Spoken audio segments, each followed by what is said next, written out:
اعوذ باللہ من الشیطان الرجیم بسم اللہ الرحمن الرحیم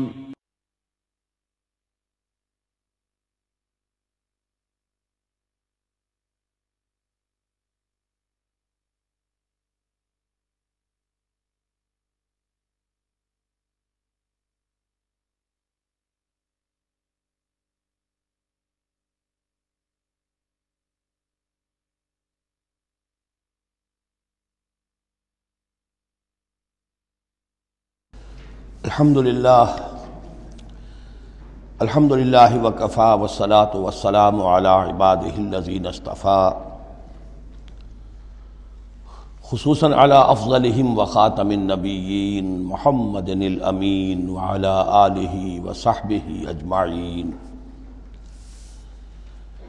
اما بعد فقد قال اللہ تبارک وتعالی کما ورد فی سورة النساء اعوذ باللہ من الشیطان الرجیم بسم اللہ الرحمن الرحیم یا ایہا الناس اتقوا ربکم الذی خلقکم من نفس واحدۃ وخلق منها زوجها وبث منہما رجالا کثیرا ونساء واتقوا اللہ الذی تساءلون به والارحام ان اللہ کان علیکم رقیبا صدق اللہ العظیم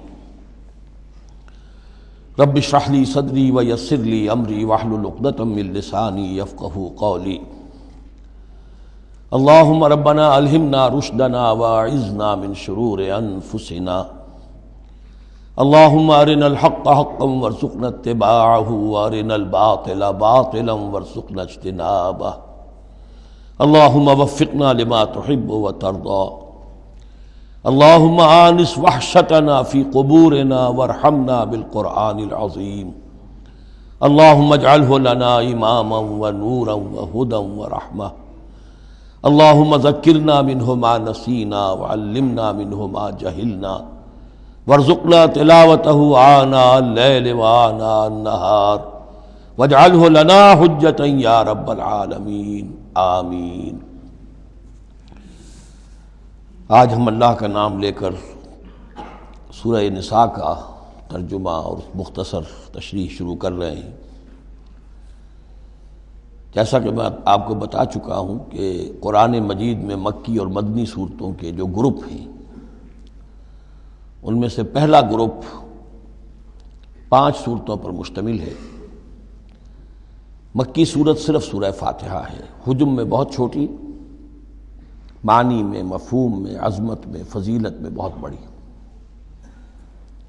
اس کے بعد 4 صورتیں جو ہیں وہ مدنی ہیں، بقرہ، نساء، آل عمران اور مائدہ۔ اور یہ جو 4 صورتیں ہیں یہ دو صورتوں کے 2 جوڑوں کی شکل میں ہیں۔ سورۃ البقرہ، سورۃ آل عمران، یہ الزہراوین، خود حضور نے ان کو ایک نام دیا مشترک، اور ان میں جو مناسبتیں ہیں، مشابہت ہیں، وہ تفصیل کے ساتھ ہمارے ترجمے کے دوران سامنے آتے رہی ہیں۔ نسبت زوجیت کس اعتبار سے ہے، ایک دوسرے کی تکمیل کس پہلو سے کرتی ہیں، یہ بات بھی سامنے آئی۔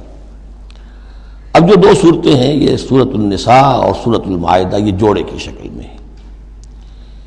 ان میں ایک تو بڑا کنٹراسٹ نظر یہ آئے گا کہ سابقہ 2 صورتوں میں پہلے حروف مقطعات اور دونوں میں پھر قرآن مجید اور کتب سماویہ کی عظمت کا بیان، جبکہ ان دونوں صورتوں میں کوئی تمہیدی اس طرح کی گفتگو نہیں ہے، براہ راست خطاب ہو رہا ہے۔ البتہ یہ فرق ہے وہ نسبت زوجیت کے اعتبار سے کہ سورہ نساء میں خطاب ہے یا ایھا الناس، اے لوگو، خطاب عام ہے، اور سورۃ المائدہ کا آغاز ہوتا ہے یا ایھا الذین آمنوا، وہاں خاص ہے، انسانوں میں سے جو لوگ ایمان کے دعوے دار ہوں۔ باقی جس طرح سورہ بقرہ اور سورہ آل عمران نصفین میں منقسم ہیں، اس طرح کا معاملہ ان دونوں صورتوں کا نہیں ہے۔ اپنے اسلوب کے اعتبار سے یہ دونوں صورتیں سورہ بقرہ کے نصف ثانی کے مشابہ ہیں، یعنی چند مضامین کی لڑیاں چل رہی ہیں لیکن آپس میں اس طرح بٹی ہوئی ہیں، گتھی ہوئی ہیں رسی کی طرح، کہ وہ نظر آئیں گی کٹواں، ایک لڑی لال ہے، ایک پیلی ہے، ایک ہری ہے، ایک نیلی ہے، لیکن جب آپ ان کو بٹ دیتے ہیں تو ایک طرف سے دیکھیں گے تو وہ کٹا پھٹا رنگ نظر آئے گا، مسلسل لال نہیں نظر آئے گا، مسلسل پیلا، نہ نیلا نہ ہرا۔ کھول دیں گے تو معلوم ہوگا کہ وہ تو واقعتاً ایک علیحدہ لڑی ہے، ایک نیلی ہے، ایک پیلی ہے۔ تو وہاں تو میں نے سورہ بقرہ میں آپ کو بتایا تھا کہ 4 ڈوریاں ہیں، 2 کا تعلق شریعت سے، شریعت میں 2 لڑیاں ہوئیں، ایک عبادات اور ایک معاملات۔ 2 کا تعلق ہے جہاد فی سبیل اللہ سے، ایک جہاد بالمال یعنی انفاق فی سبیل اللہ، اور ایک جہاد بالنفس کی آخری شکل یعنی قتال فی سبیل اللہ۔ یہ چاروں کا تانا بانا سورہ بقرہ کے نصف ثانی میں تھا۔ یہاں سورہ نساء میں بھی آپ دیکھیں گے کہ 3 لڑیاں ہیں یہاں، اور وہ اسی طرح آپس میں گتھی ہوئی ہیں، نظر آئیں گی کٹواں، لیکن اگر آپ ان سب کو علیحدہ علیحدہ کر لیں تو وہ اپنی جگہ پر ایک علیحدہ مضمون بن جائے گا۔ لیکن یہاں پر جو خطاب ہے، ایک لڑی تو وہ ہے کہ جس میں خطاب ہے اہل ایمان سے، اور وہ اسی طریقے سے جیسے سورہ بقرہ میں وہی 4 چیزیں اس میں آئیں گی، قتال، انفاق اور احکام شریعت، عبادات۔ لیکن دوسرا خطاب ہے اس میں اہل کتاب سے، اس میں یہ کہ نصارہ اور یہود دونوں گڈمڈ ہیں، ملے جلے ہیں۔ اب اہل کتاب کا معاملہ ہے، پہلی 2 صورتوں میں علیحدہ علیحدہ مسئلہ چل رہا تھا۔ تیسرے سب سے بڑا حصہ اس سورہ مبارکہ کا وہ ہے جو منافقین سے خطاب پر مشتمل ہے، لیکن وہ اکثر و بیشتر لوگ وہاں بات سمجھ نہیں پاتے، اس لیے کہ وہاں بھی خطاب ہوتا ہے یا ایھا الذین آمنوا سے۔ پورے قرآن میں کہیں یا ایھا الذین نافقوا نہیں آیا، یا ایھا الکافرون بھی ہے، یا ایھا الذین کفروا بھی ہے، یا ایھا الذین آمنوا بھی ہے، یا ایھا الذین نافقوا کہیں نہیں، اس لیے کہ منافق بھی قانوناً تو مسلمان ہی ہوتے تھے۔ تو اصل میں یہ بڑی گہری نظر کی ضرورت ہے کہ یہ پہچانا جائے کہ یہاں یا ایھا الذین آمنوا مومنین صادقین کی طرف روح سخن ہے یا منافقین کی طرف ہے۔ اگر یہ فرق نہ کیا جائے تو بڑی غلط فہمی ہو جاتی ہے بعض مقامات پر، مثلا سورہ توبہ کے بعض مقامات ہیں یا ایھا الذین آمنوا ما لکم اذا قیل لکم انفروا فی سبیل اللہ ثاقلتم الی الارض، اہل ایمان تمہیں کیا ہو گیا جب تمہیں کہا جاتا ہے اللہ کی راہ میں نکلو تو تم بوجھل ہو جاتے ہو، زمین میں دھنسے جاتے ہو۔ تو اس سے ایک عام سوء ظن پیدا ہو سکتا ہے کہ شاید یہ عام مسلمانوں کا مسئلہ تھا، یہ عام مسلمانوں کا مسئلہ نہیں تھا، یہ منافقین کا مسئلہ تھا۔ روح سخن وہاں منافقین کی طرف ہے، مومنین صادقین تو ہر وقت اس کے لیے آمادہ رہتے تھے کھلے دل کے ساتھ کہ واپس نہیں پھیرا کوئی فرمان جنوں کا، تنہا نہیں لوٹی کبھی آواز جرس کی، وہ تو تیار ہر وقت تھا۔ تو اصل میں یہ دیکھنا ہوتا ہے کہ کس آیت میں رخ کس کی طرف ہے۔ اس اعتبار سے یہ سورہ مبارک کا اہم ترین ہے، لیکن سورہ بقرہ میں تو پورے میں لفظ نفاق آیا ہی نہیں۔ یہ حکمت خداوندی ہے کہ اس مرض کو پہلے چھپا کے رکھا ہے، کہ علامات تو بیان کر دی کہ یہ بیماری ہے، تاکہ جو بھی متنبہ ہو جائے وہ اپنے علاج کی طرف متوجہ ہو جائے۔ لیکن یہ کہ جو لوگ نہیں متوجہ ہوئے، معلوم ہوا کہ اب ان کو تھوڑا سا نمایاں کرنا ضروری ہے، بات عریاں کر کے کرنی پڑے گی۔ تو سورہ آل عمران میں 1-2 جگہ نفاق کا لفظ آ گیا، لیکن یہاں اب جو سب سے بڑا مضمون ہے سورہ بقرہ میں وہ منافقین کا ہے۔ یوں سمجھیے کہ 176 جو اس کی آیات ہیں، اس میں سے 55 آیتیں ہیں کہ جن کا جو میرا تجزیہ ہے روح سخن ہے مومنین صادقین کی طرف، صرف 37 آیات ہیں کہ جن میں خطاب ہے اہل کتاب سے، یہود اور نصارہ سے مشترک طور پر، اور 84 آیات ہیں جن میں خطاب منافقین سے۔ لیکن وہی بات جو میں نے عرض کی کہ جہاں بھی ان سے بات ہوگی یا ایھا الذین آمنوا کے حوالے سے ہوگی، اس لیے کہ ایمان کے دعوے دار تو وہ بھی تھے۔ منافق تو وہی ہوتا ہے کہ جو دعویٰ کرتا ہے ایمان کا، چاہے وہ شعوری طور پر منافق ہو چاہے غیر شعوری طور پر منافق ہو، لیکن یہ کہ دعویٰ ایمان تو اس میں موجود ہوگا۔ سورہ نساء اور سورہ مائدہ کے مابین ایک فرق نوٹ کر لیجئے۔ انسانی تمدن میں سب سے بنیادی چیز جو ہے وہ ہے معاشرہ، اور معاشرے میں عورت اور مرد کا تعلق، اور نمبر 2 جو معاشرے میں کچھ کمزور طبقات ہوتے ہیں ان کے لحاظ کا خیال، ان کے حقوق کا لحاظ کرنا۔ یہ مضمون آپ کو ملے گا سورہ نساء میں۔ آئلی قوانین تفصیل سے آ چکے سورہ بقرہ میں، جو رشتہ جڑتا ہے ایک مرد و عورت کے مابین ازدواج کا، جس سے کہ پھر خاندان وجود میں آتا ہے، تو وہ جو سب سے بنیادی یونٹ ہے معاشرے کا، اس کی جڑ بنیاد کا تو سارا تفصیل سے معاملہ آ چکا ہے سورہ بقرہ میں۔ سورہ آل عمران اس اعتبار سے منفرد ہے کہ اس میں شریعت کے احکام نہیں ہیں سوائے اس ایک حکم کے جو سود کے بارے میں آیا ہے، لا تاکلوا الربا اضعافا مضاعفا، کوئی اور احکام شریعت جو ہے اس میں نہیں ہے۔ لیکن یہاں اب آپ کو جو تمدن کی معاشرتی سطح کے اوپر خاص طور پر جو دبے ہوئے پسے ہوئے طبقات تھے اس معاشرے میں، ان کی ایمینسیپیشن، ان کو اوپر اٹھانا، ان کے حقوق کی طرف متوجہ کرنا، یہ آپ کو نظر آئے گا۔ پھر اس معاشرے کے اندر سیکس کا معاملہ، اگر سیکشول انارکی ہو تو تباہی پھیل جائے گی، تو اس میں ابتدائی اقدامات جو ہیں وہ اس صورت کے اندر آئے ہیں۔ سیکس ڈسپلن کیسے امپوز کرنا ہے مسلمانوں تمہیں اپنے معاشرے کے اندر، بے راہ روی سے کیسے ڈیل کرنا ہے۔ تو اس طریقے سے تمدن کی جو بنیادی جو منزل ہے اس پر گفتگو ہو رہی ہے۔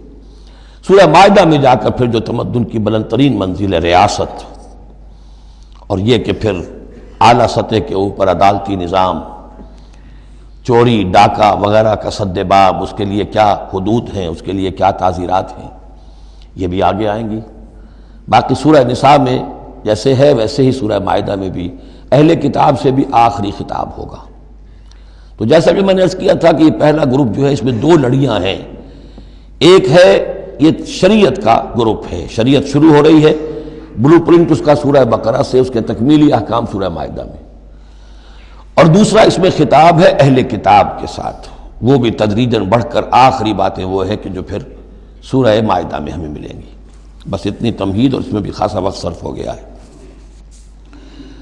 یا ایھا الناس اتقوا ربکم الذی خلقکم من نفس واحدۃ۔ اب دیکھیے معاشرتی مسائل کے ضمن میں گفتگو ہے تو ایسی بنیادی بات سے شروع کی ہے، اے لوگو اپنے اس رب کا تقوی اختیار کر لو جس نے تمہیں ایک جان سے بنایا، وَخَلَقَ مِنْهَا زَوْجَهَا، اور اسی سے اس کا جوڑا بنایا۔ یہاں یہ نوٹ کرنے والی بات ہے کہ یہاں حضرت آدم کا لفظ نہیں ہے کہ آدم سے ان کا جوڑا بنایا، بلکہ نفس سے بنایا۔ اس میں وہ بات پوری طریقے سے ایکوموڈیٹ ہو سکتی ہے کہ یہاں مراد کیا ہے، نوع ایک ہے، جنسیں دو ہیں، بکرا بکری نوع ایک ہے، جنس دو ہیں، ایک ہی نوع سے، اسی نوع سے تمہارا جوڑا بنایا۔ ہیومن بینگز ہومو سیپینز، نوع ایک ہے، سپیشیز ایک ہے، لیکن اس کے اندر ہی سے وہ سیکشول ڈفرینسیشن جو ہوئی ہے اس کے حوالے سے جوڑا بنا ہے۔ یا ایھا الناس اتقوا ربکم الذی خلقکم من نفس واحدۃ وخلق منها زوجها وبث منہما، اب یہاں پر مراد ہیں وہی آدم اور حوا، ان دونوں سے پھیلا دیے زمین میں کثیر تعداد میں مرد اور عورت، رجالا کثیرا ونساء۔ یعنی اس تمدن انسانی کو اگر آپ ٹریس کریں گے، پیچھے لے جائیں گے، تو اس کی کامن ایک اس کی بگننگ ہے، ایک انسانی جوڑا آدم اور حوا۔ اس رشتے میں پوری نوع انسانی جو ہے رشتہ اخوت میں منسلک ہو جاتی ہے، اس لیول پر جا کر۔ ایک ہے سگے بہن بھائی، ایک ہے دادا دادی پر جا کر کزنز مل جائیں گے، پردادا پردادی پر جا کر اور ایک لمبا حلقہ ہو جائے گا، چلتے جائیے تو آدم و حوا کی نسل جو ہے وہ جا کر آخر بالآخر ایک پیرنٹس ہیں، ایک کپل ہے، آدم اور حوا۔ واتقوا اللہ الذی تساءلون بہ والارحام، اور اس دیکھیے ایک ہی آیت میں دوسری مرتبہ پھر تقوی کا حکم، اور تقوی اختیار کرو اس اللہ کا جس کا تم ایک دوسرے کو واسطہ دیتے ہو۔ آپ کو معلوم ہے کہ دنیا میں فقیر بھی مانگتا ہے تو اللہ کے نام پر مانگتا ہے، اللہ کے واسطے مانگتا ہے، اور اکثر و بیشتر معاملات جو تمدنی ہوتے ہیں، گھریلو جھگڑے ہوں، ان کو بھی جب نمٹانا ہوتا ہے تو آخر کار کہنا پڑتا ہے کہ اللہ کا نام مانو اور تم یہ بات چھوڑ دو، اپنی اس ضد سے باز آ جاؤ۔ تو جہاں آخری اپیل کرنی ہے اللہ کے حوالے سے تو اس کا تقوی اختیار کرو، تو یہ جھگڑے ہو گئی نہیں، اس کے احکام پر چلو۔ اس نے سوسائٹی کے مختلف طبقات کے حقوق معین کر دیے، مرد کے حقوق، عورت کے حقوق، رب المال کے حقوق، عامل کے حقوق، مضاربت ہے تو ایک وہ ہے کہ جس کا سرمایہ ہے اور ایک وہ ہے کہ جو کام کر رہا ہے، دونوں کے کیا حقوق ہیں، کیا اختیارات ہیں۔ اگر ان کی پیروی کی جائے، ان کی پابندی کی جائے تو جھگڑا نہیں ہوگا۔ والارحام، اور رحمی رشتوں کا لحاظ رکھو۔ یہ وہ رحمی رشتہ ہے جیسا کہ میں نے بتایا، والدہ پر جا کر بہن بھائی ایک ہو گئے، دادی پر جا کر ایک اور بڑی تعداد میں ایک ہو گئے، یہ رحمی رشتے ہیں۔ لیکن انہی رحمی رشتوں کو پھیلاتے چلے جائیے تو کل بنی آدم اور جتنی بھی بنات حوا ہیں وہ سب ایک ہی نسل سے، ایک ہی باپ اور ایک ہی ماں کی اولاد ہیں۔ ان اللہ کان علیکم رقیبا، یقیناً اللہ تعالیٰ تم پر نگران ہے۔ یہ تقویٰ کی روح ہے۔ اگر یہ خیال رہے کہ میں کسی کی نگاہ میں ہوں، کوئی مجھے دیکھ رہا ہے، میرا ہر عمل اس کی نگاہ میں ہے، چھپا ہوا نہیں ہے، چاہے میں نے سب دروازے بند کر دیے، کھڑکیاں بند کر دیں اور پردے لگا دیے، سب کچھ ہو گیا، لیکن ایک آنکھ سے میں نہیں چھپ سکتا۔ ان اللہ کان علیکم رقیبا، اگر یہ مستحضر رہے تو پھر تقویٰ ہوگا، پھر اللہ کے حکم کی پابندی کی جائے گی۔ اب دیکھیے یہ حکمت نبوت ہے صلی اللہ علیہ وسلم، اس آیت کو حضور نے خطبہ نکاح میں شامل کیا، کیونکہ نکاح کا موقع کیا ہوتا ہے کہ ایک مرد ایک عورت کے درمیان پھر وہی رشتہ ازدواج قائم ہو رہا ہے، آدم کا ایک بیٹا، حوا کی ایک بیٹی، پھر اسی رشتے میں منسلک ہو رہے ہیں جس میں کہ آدم اور حوا تھے، جس طرح ان سے نسل پھیلی ہے اب ان سے آگے نسل بڑھے گی۔ لیکن یہ کہ اس پورے معاشرتی معاملے میں، خاندانی معاملات میں، عائلی معاملات میں، جیسے سورہ بقرہ میں ہم نے دیکھا کتنی مرتبہ واتقوا اللہ واتقوا اللہ واتقوا اللہ، تقویٰ نہیں ہوگا تو پھر خالی قانون جو ہے اس کے اندر وہ تاثیر نہیں ہوا کرتی۔ قانون کو تو تختہ مشق بھی بنایا جا سکتا ہے، وَلَا تَتَّخِذُوا آیَاتِ اللَّهِ هُزُوًا، اللہ کی آیات کا ٹھٹا ہی نہ بنا دو، کہ قانون کا تقاضا تو پورا ہو رہا ہے لیکن اس کی جو روح ہے وہ بالکل ختم ہو جاتی ہے۔ وَآتُوا الْيَتَامَىٰ أَمْوَالَهُمْ، اور وہ جو دبے ہوئے طبقات ہیں ان میں سے یتیم ایک اہم طبقہ تھا، ان کے کوئی حقوق نہیں تھے، مال ان کے ہڑپ کر لیے جاتے تھے، کمزور تھے۔ وَآتُوا الْيَتَامَىٰ أَمْوَالَهُمْ وَلَا تَتَبَدَّلُوا الْخَبِيثَ بِالطَّيِّبِ، ان کا مال جو ہے اس میں سے اچھا مال لے لیا، برا ان کو اپنا برا مال ان میں شامل کر دیا۔ انہیں کیا پتہ چلا؟ اگر اول تو یہ کہ ہڑپ ہی کر گئے، نہیں تو بہت متقی ہوئے تو چلیے تعداد پوری کر دی، لیکن یہ کہ ان کا جو اچھا مال تھا اپنے طرف لے لیا اور ردی مال ادھر لگا دیا۔ وَلَا تَأْكُلُوا أَمْوَالَهُمْ إِلَىٰ أَمْوَالِكُمْ، اور ان کے مال اپنے مالوں میں شامل کر کے ہڑپ نہ کرو۔ إِنَّهُ كَانَ حُوبًا كَبِيرًا، یقیناً یہ بہت بڑا گناہ، بہت بڑے بوال کی بات ہے۔ وَإِنْ خِفْتُمْ أَلَّا تُقْسِطُوا فِي الْيَتَامَىٰ، اور اگر تمہیں اندیشہ ہو کہ تم یتیم بچیوں کے بارے میں انصاف نہیں کر سکو گے، یعنی یتیم ایک تو لڑکا ہوا، چلیے اس کی ایک زندگی ہے، ایک خاص حد کو پہنچنے کے بعد وہ ایک انڈیپینڈنٹ لائف اختیار کر لے گا۔ یتیم لڑکی کا معاملہ یہ ہوتا تھا کہ وہ یہ کہ کوئی ولی ہے، اس سے انہیں نکاح بھی کر لیا لڑکی سے تاکہ اس کا مال بھی قبضے میں آ جائے، اور چونکہ یتیم ہے اس کے پیچھے اس کے حقوق کی نگہداشت کرنے والا کوئی ہے ہی نہیں۔ اگر ماں باپ ہوں تو ظاہر بات ہے کہ پھر وہ بچی کے حقوق کے بارے میں بھی تو کچھ بات کر سکیں، لہذا جس طرح چاہیں اس پر ظلم کریں، ان کا کوئی پرسان حال نہیں۔ تو اس میں خاص طور پر کہ یتیم ایک تو ہے لڑکا اور ایک لڑکی یتیم۔ وَآتُوا الْيَتَامَىٰ، اسے منکرین سنت نے، منکرین حدیث نے اس آیت کو مختلف طریقے سے وہ تعبیر کیا ہے، لیکن وہ میں یہاں اس وقت بیان نہیں کر سکتا۔ جو مفہوم میں صحیح سمجھتا ہوں، جو سلف سے چلا آ رہا ہے، جو حضرت عائشہ صدیقہ رضی اللہ تعالی عنہا سے مروی ہے، تو میں وہی بات بیان کر رہا ہوں۔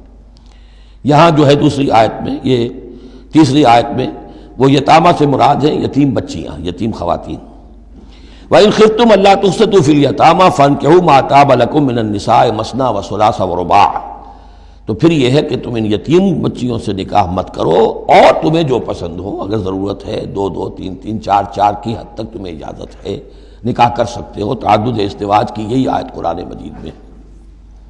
لیکن یتیم بچیوں کے تم ولی بن کر کہیں اور ان کی شادی کرو تاکہ ان کے حقوق کے لیے پاسبان بن کر تم کھڑے ہو سکو، ورنہ یہ کہ تم نے انہیں اپنے گھروں میں ڈال لیا تو پھر ان کے حقوق کا کون ہوگا جو باز پرس کر سکے تم سے۔ فَإِنْ خِفْتُمْ أَلَّا تَعْدِلُوا، البتہ یہ جو ہم نے آزادی دی ہے دو دو تین تین چار چار، اس کی ایک شرط ہے، اور وہ یہ کہ اگر دو شادیاں ہیں، تین ہیں، چار ہیں، تو عدل ہو۔ وَإِنْ خِفْتُمْ أَلَّا تَعْدِلُوا، اگر تم ان میں برابری نہ کر سکو، یہ اندیشہ ہو، فَوَاحِدَةً، تو پھر ایک ہی شادی کرو، ایک ہی بیوی، اس سے زائد نہیں۔ او ما ملکت ایمانکم، دوسرا کھاتا یہ ہے، یا جو تمہاری ملک یمین ہو، جو لونڈیاں ہوں، جو جنگوں میں غزوات میں جو بھی آتی تھی، وہ ایک علیحدہ معاملہ ہے، ان کی تعداد کے اوپر کوئی تعین نہیں ہے، لیکن پھر شادی ایک ہوگی۔ اگرچہ اس میں آگے چل کر بات آ جائے گی کہ اس انصاف میں قلبی رجحان اور میلان شامل نہیں ہے۔ جو چیز گنتی کی ہو سکتی ہے، ٹائم کتنا گزار رہے ہو، کس بیوی کے پاس کتنا، سب اس میں مساوات ہونی چاہیے۔ نان نفقہ کیا دے رہے ہو، کپڑے کیسے دے رہے ہو، ان تمام چیزوں میں جو کاؤنٹ ہو سکتی ہیں، جو مادی چیزیں ہیں، جو دیکھی بھالی جا سکتی ہیں، اس میں انصاف اور عدل لازم ہے۔ البتہ دلی رجحان اور میلان جس پر کہ انسان کو قابو نہیں ہوتا، اس میں گرفت نہیں ہے۔ ذالک ادنیٰ اللہ تعولوا، یہ اس سے قریب تر ہے کہ تم ایک ہی طرف کو نہ جھک پڑو، کہ ایک ہی بس بیوی کی طرف سارا میلان ہے، رجحان ہے۔ اور جیسا کہ آگے آئے گا کہ دوسری جو ہے یا دوسری جو ہیں وہ معلق ہو کر رہ گئی ہیں کہ نہ وہ شوہروں والی ہیں اور نہ وہ آزاد ہیں کہ کہیں اور نکاح کریں۔ وَآتُوا النِّسَاءَ صَدُقَاتِهِنَّ نِحْلًا، اور عورتوں کو ان کے مہر خوش دلی کے ساتھ دیا کرو، اس کو تاوان سمجھ کے نہ دیا کرو۔ یہ صدقات جو ہے صداق کی جمع ہے، اور صدقے کی جمع ہے صداقات، دال پر زبر ہو تو صدقے کی جمع، اور دال پر پیش ہے صدقات تو یہ صداق کی جمع ہے۔ فَإِن تِبْنَ لَكُمْ عَنْ شَيْءٍ مِّنْهُ نَفْسًا، پھر اگر وہ خود اپنی مرضی سے، اپنی رضامندی سے اس میں سے کوئی چیز تمہیں دے دیں، تم نے مہر جو انہیں دیا تھا وہ تم نے ادا کر دیا، اب وہ تمہیں کوئی ہبہ کر رہی ہیں، تمہیں اس میں سے کوئی چیز جو ہے ہدیہ کر رہی ہیں، تحفہ دے رہی ہیں، تو کوئی حرج نہیں۔ فَكُلُوهُ هَنِيًّا مَرِيًّا، تو تم اسے استعمال میں لاؤ، کھاؤ رچتا پچتا، اس میں کوئی حرج نہیں ہے۔ لیکن یہ ہے کہ وہ ہو ان کی مرضی سے، زبردستی نہیں، جبر کر کے نہ لے لیا جائے۔ فَإِن تِبْنَ لَكُمْ عَنْ شَيْءٍ مِّنْهُ نَفْسًا، بالکل اپنی مرضی سے۔ وَلَا تُؤْتُوا السُّفَهَاءَ أَمْوَالَكُمُ الَّتِي جَعَلَ اللَّهُ لَكُمْ قِيَامًا وَارْزُقُوهُمْ فِيهَا وَاكْسُوهُمْ وَقُولُوا لَهُمْ قَوْلًا مَّعْرُوفًا۔ اب ایک معاشرے میں طبقہ ایسا بھی ہوتا ہے سفہاء، بچہ ہے ابھی اس کو سمجھ نہیں ہے، یا آوارہ ہو گیا ہے، باپ مال بہت چھوڑ گیا ہے، اب وہ مال اڑا رہا ہے، تو یہاں پہ تصور دیا گیا کہ اس میں معاشرتی سطح پر روک تھام ہونی چاہیے۔ یہ نہیں کہ میرا مال ہے میں جیسے خرچ کروں۔ تو اموالکم کہا گیا، یہ اصل میں ایک معاشرے کی ایک مشترک سی چیز ہے، مشترک بہبود کے لیے ہے، چاہے انفرادی ملکیت ہے لیکن پھر بھی اس معاشرے کی اس کے اندر مشترک بہبود ہونی چاہیے۔ مت پکڑا دو ناسمجھوں کو یا بے وقوفوں کے اپنے مال، جن کو اللہ تعالیٰ نے تمہارے لیے دنیا کے گزران کا ذریعہ بنایا ہے۔ وَارْزُقُوهُمْ فِيهَا، ہاں انہیں رزق دیتے رہو اس میں سے، وَاكْسُوهُمْ کھلاتے رہو پلاتے رہو، وَقُولُوا لَهُمْ قَوْلًا مَّعْرُوفًا، اور ان سے بات کیا کرو البتہ نرم اچھے انداز میں۔ یہ اصول تھا جس کے تحت کہ برٹش انڈیا میں کورٹ آف وارز مقرر ہو جاتے تھے، کہ اگر کوئی بڑا جاگیردار ہے، کوئی نواب ہے اور وہ فوت ہو گیا، اس کا بیٹا جو ہے آوارہ ہے اور اس کی جو اندیشہ ہے کہ اسے کچھ اڑا دے گا، ختم کر دے گا، تو کورٹ آف وارز ہو جاتا تھا۔ حکومت جو ہے وہ اس کا چارج لے لیتی تھی، اس کے لیے سالانہ اس میں سے اس کی آمدنی میں سے وظیفہ ہوتا تھا، اس میں اپنا خرچ کرے، لیکن یہ ہے کہ باقی چیزیں جمع رہتی تھی تاکہ یہ ان کی آئندہ نسل کے کام آ سکے۔ وَابْتَلُوا الْيَتَامَىٰ حَتَّىٰ إِذَا بَلَغُوا النِّكَاحَ، اور یتیموں کی دیکھ بھال کرتے رہو، جانچ پرکھ کرتے رہو، دیکھتے رہو کہ ان کے اندر کبھی شعور پیدا ہو گیا یا نہیں۔ فَإِنْ آنَسْتُم مِّنْهُمْ رُشْدًا، تو جب تم دیکھو ان میں کہ اب یہ باشعور ہو گئے ہیں، سمجھدار ہو گئے ہیں، فَادْفَعُوا إِلَيْهِمْ أَمْوَالَهُمْ، تو ان کے اموال ان کے حوالے کر دو۔ وَلَا تَأْكُلُوهَا إِسْرَافًا وَبِدَارًا أَن يَكْبَرُوا، اور دیکھو اس مال کو کھانے کی کوشش نہ کرو، ہڑپ نہ کرو جلدی سے، کہ ایسا نہ ہو کہ بچے جوان ہو جائیں تو یہ مال تو دے ہی دینا ہے میں نے، تو اس سے پہلے جتنا بھی اس کو میں کھا جاؤں کھا لوں۔ وَمَنْ كَانَ غَنِيًّا فَلْيَسْتَعْفِفْ، اگر کوئی جو ولی ہے یتیم کا وہ غنی ہے، اللہ نے اسے خود دے رکھا ہے، کشائش ہے اس کے پاس، تو پھر اسے یتیم کے مال میں سے کچھ بھی لینے کا حق نہیں ہے، پھر اسے یتیم کے مال سے بچتے رہنا چاہیے۔ وَمَنْ كَانَ فَقِيرًا، اور اگر کوئی خود تنگ دست ہے، محتاج ہے، اب ظاہر بات ہے وہ یتیم کی کوئی نگہداشت بھی کر رہا ہے، اس کا کچھ وقت بھی اس پہ صرف ہو رہا ہے، تو فَلْيَأْكُلْ بِالْمَعْرُوفِ، تو معروف طریقے سے بھلے انداز میں، جو کہ معقول انداز ہو، اس میں سے اگر وہ یتیم کے مال میں سے کچھ کھا بھی لے تو کوئی حرج نہیں ہے۔ اسلام کی تعلیم بڑی فطری ہے، اس کے اندر وہ بندشیں نہیں ہیں کہ جو ان نیچرل ہوں، جن پر عمل کرنا ناممکن ہو جائے۔ فَإِذَا دَفَعْتُمْ إِلَيْهِمْ أَمْوَالَهُمْ، اور جب تم ان کے مال ان کے حوالے کر دو، فَأَشْهِدُوا عَلَيْهِمْ، تو گواہ بنا لو کہ یہ چیزیں تھیں جو آج کی تاریخ میں میری تحویل میں تھی، آج تک میں نے ان کے حوالے کر دی۔ وَكَفَى بِاللَّهِ حَسِيبًا، باقی اللہ تعالیٰ کافی ہے حساب لینے کے لیے. یہ دنیا کا معاملہ ہے، اس کے لیے لکھت پڑھت شہادت، باقی اصل حساب تو تمہیں اللہ کے ہاں جا کے دینا ہے. لِلرِّجَالِ نَصِيبٌ مِّمَّا تَرَكَ الْوَالِدَانِ وَالْأَقْرَبُونَ، مردوں کے لیے بھی حصہ ہے اس میں سے کہ جو ترکہ چھوڑا ہو، جو وراثت چھوڑی ہو والدین نے اور رشتہ داروں نے. وَلِلنِّسَاءِ نَصِيبٌ مِّمَّا تَرَكَ الْوَالِدَانِ وَالْأَقْرَبُونَ، اور عورتوں کا بھی حصہ ہے اس میں سے جو والدین کی وراثت ہے، جو انہوں نے ترک کیا ہے، ان کا ترکہ ہے، اور رشتہ داروں کا. یہاں پہلی مرتبہ اب عورت کو وراثت کا حق دیا جا رہا ہے، ورنہ عرب کے معاشرے میں عورت کا کوئی حق وراثت نہیں تھا. یہاں پہ فرمایا گیا کہ مما قل منہ او کثر، چاہے وہ وراثت تھوڑی ہو چاہے زیادہ ہو، قانون جو ہے اللہ کا اس کو اس کے اوپر پورے طور سے نافذ ہونا چاہیے. نصیبا مفروضہ، اور یہ حصہ ہے اللہ کی طرف سے فرض کیا گیا. اب میں آپ کو نوٹ کراؤں گا کتنی مرتبہ یہ تاکید ہو رہی ہے اس قانون وراثت کی، اور آپ اگر ساتھ ہی دیکھتے رہیں کہ کتنی دھجیاں اس کی بکھرتی ہیں ہمارے معاشرے کے اندر، کوئی ان کا لحاظ نہیں. اور بڑا جو ہمارا خاص طور پر ایک علاقہ ہے کہ جہاں ویسے نماز روزہ بہت ہوتا ہے، وہ بیٹیوں کو کوئی وراثت میں کوئی حصہ دینے کے لیے وہ کسی صورت تیار نہیں ہوتے.